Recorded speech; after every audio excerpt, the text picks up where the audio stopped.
Right now, somewhere in your yard, your hydrangea is waiting for you to do one simple thing. And if you miss this window, you won't find out you missed it today. You won't find out tomorrow either. You'll find out next spring when you're standing in front of a hydrangea bush covered in green leaves and almost no flowers. No dramatic dying plant. No obvious warning sign.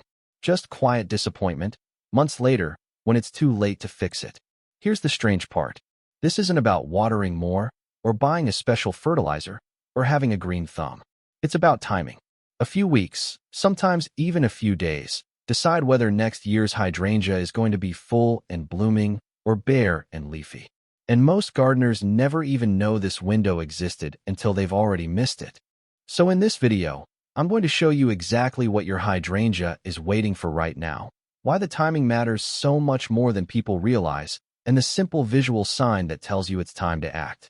I'll also walk you through the exact, simple steps to take, in the right order, so you're not guessing.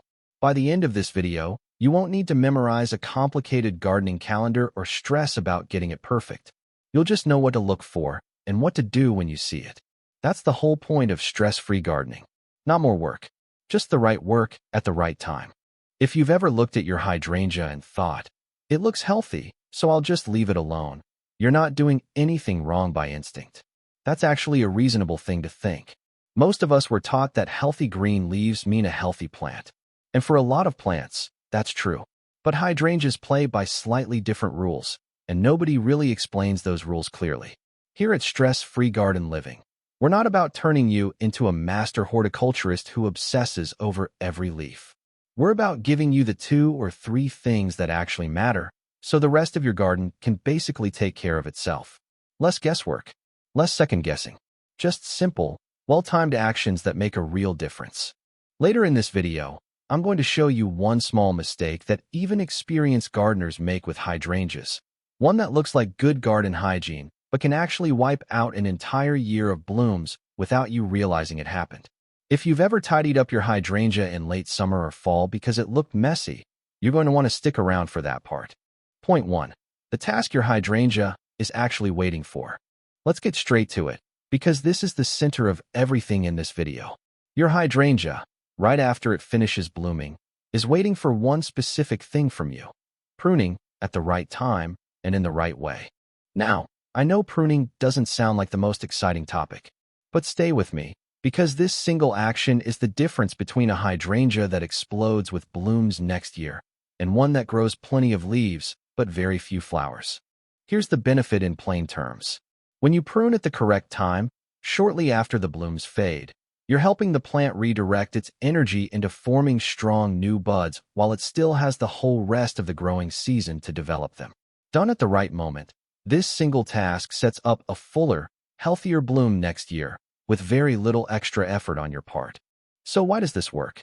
Most popular hydrangea varieties, especially the classic mophead and lacecap types that a lot of us grow, bloom on what's called old wood. That means the flower buds for next year are actually formed on this year's stems, and they form early, often within just a few weeks after the current blooms fade. Once those buds are set, the plant is essentially locked in for next spring. If you prune after that window closes, you're not tidying up dead flowers anymore. You're accidentally cutting off next year's blooms before they even had a chance to show themselves. Picture this for a second. 2 identical hydrangeas, planted side by side. One gets a quick, well-timed trim right after blooming. The other gets left alone or gets pruned later in the season out of habit.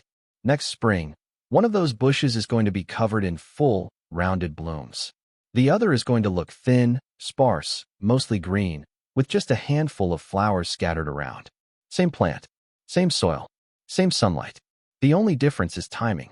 So here's your simple action step. As soon as you notice the blooms on your hydrangea starting to fade and dry out, that's your cue. Within the next couple of weeks, remove the spent flower heads and lightly shape the plant if needed, cutting back to a healthy set of leaves. You're not trying to reshape the whole bush. You're just cleaning up what's finished blooming while leaving the rest of the plant's new growth alone. Now, here's something that might surprise you. This timing window isn't just important. It's actually shorter than most people assume, and it's easy to miss if you're not paying attention to one specific visual cue on the plant itself. Let's talk about exactly what that looks like, so you're never left guessing. Point 2. Why timing matters so much. This part is worth slowing down on, because it's the reason everything else in this video actually matters. The benefit of understanding hydrangea timing isn't just about this one pruning task. Once you understand how this plant's internal calendar works, you'll naturally know when to fertilize, when to leave it alone, and when to protect it, without needing to look anything up every single time. Here's why it works the way it does.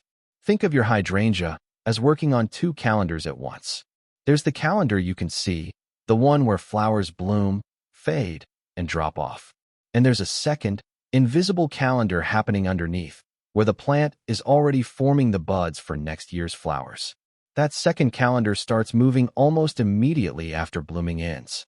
It doesn't wait for fall. It doesn't wait for you to notice. It just quietly gets to work.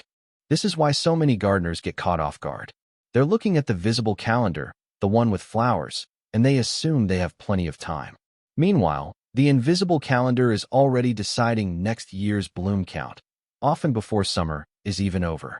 Imagine your hydrangea as a plant that's constantly making a list of next year's flowers in the background, whether you're paying attention or not. Every stem you leave untouched after the fading window keeps its spot on that list. Every stem you accidentally cut too late gets erased from it. That's the visual you want to keep in mind. The simple action step here is really more of a mindset shift. Instead of thinking of hydrangea care as an occasional chore you get to whenever you have time, think of it as a short window of opportunity that opens once a year, right after blooming. Mark it mentally, or even on a calendar, so it's not something you're relying on memory alone to catch. It also helps to remember that this isn't unique to hydrangeas because they're fussy or fragile. It's just how this particular plant is built. Once you understand that one detail, a whole year's worth of confusion tends to clear up. You stop wondering why your hydrangea randomly didn't bloom well one year, and you start seeing the direct line between what happened last summer and what you're looking at this spring. Point 3. The visual cue to watch for. This is where a lot of the stress around hydrangea care disappears, because you don't need to guess or count weeks on a calendar. Your plant will show you exactly when it's time. The benefit of knowing this visual cue is simple. You'll never have to wonder, is it too early, or did I miss it? You'll just look at the plant and know. Here's why this works so well as a signal. Hydrangea blooms follow a predictable fading pattern. The vibrant color starts to soften and turn papery, the petals begin to dry at the edges, and the overall flower head starts looking more brown or tan than its original color. At the same time, you'll often notice fresh new growth starting to appear lower on the plant, small new shoots or leaf clusters emerging from the base or along the stems. That combination, fading blooms up top and new growth appearing below, is your plant telling you the window has opened. Picture walking out to your garden and seeing those papery, faded blooms next to fresh green shoots. That's not a sign of a struggling plant. That's actually your hydrangea signaling that it's ready for you to step in. The action step is straightforward. Do a quick visual check on your hydrangea every few days once blooming starts to slow down. A simple stroll past the plant on your way to water something else is enough. You're not looking for anything complicated, just that shift from vivid color to a softer, papery look paired with fresh growth lower down. The moment you see that fading and new growth combination, that's your green light to move on to the pruning step we talked about earlier. And if you're ever unsure whether a bloom has faded enough, a gentle touch test helps too. Fresh blooms feel a little firm and cool. Faded blooms feel dry and almost crinkly, more like paper than petal. Now let's talk about the mistake I promised you earlier, because this one catches a lot of people off guard, even gardeners who've been doing this for years. The mistake is late-season pruning or cleanup. It usually happens with good intentions. The garden is winding down for the year. Things look a little messy, and it feels satisfying to go out and tidy everything up, cutting back stems, shaping bushes, clearing out anything that looks overgrown. Hydrangeas often get caught up in this general fall cleanup. Here's the problem. By that point, the buds for next year's blooms are often already formed on those stems. Cutting back in fall doesn't just remove dead-looking growth. It removes the very stems that were going to produce next year's flowers. The plant survives just fine. It just won't bloom the way you're hoping for. The fix is simple, even if it requires a small shift in habit. Save the major cleanup and shaping of your hydrangea for right after it blooms, not for general fall tidying.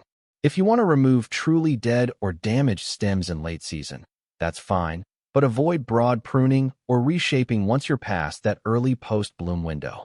A good way to think about it is this. Treat the fading flower heads themselves as fair game for tidying at any time, since removing just the dried bloom doesn't touch next year's buds. But treat the stems and branches as off-limits for major cuts once you're past that early window. That one distinction, flower versus stem, is often all it takes to avoid this mistake completely. Here's the tip that ties everything together, and it's the one thing I want you to remember even if you forget every other detail in this video. If you're ever unsure whether it's the right time to prune your hydrangea, wait. It is almost always better to prune a little too early, right as those first blooms start fading, than to prune too late after next year's buds have already formed. A slightly early trim costs you very little. A late trim can cost you an entire season of blooms. This one rule alone protects you from the single, most common hydrangea mistake out there. You don't need to memorize exact dates or track complicated bloom cycles. You just need to remember that acting a little early is almost always safer than acting late.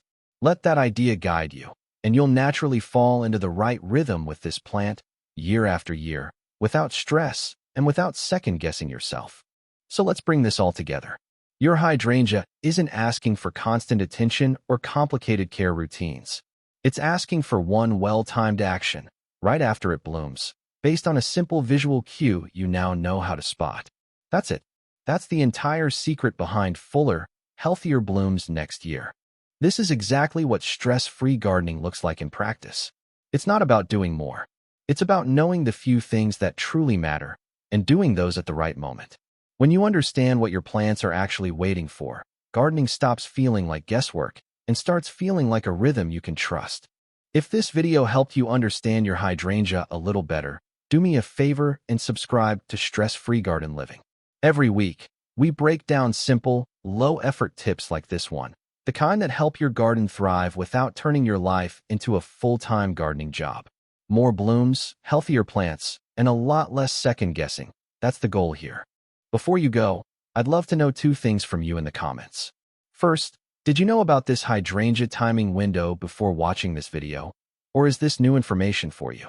And second, which hydrangea variety are you growing right now? I read through the comments, and it genuinely helps me plan future videos around what you're actually dealing with in your own garden. Thanks for watching, and I'll see you in the next one.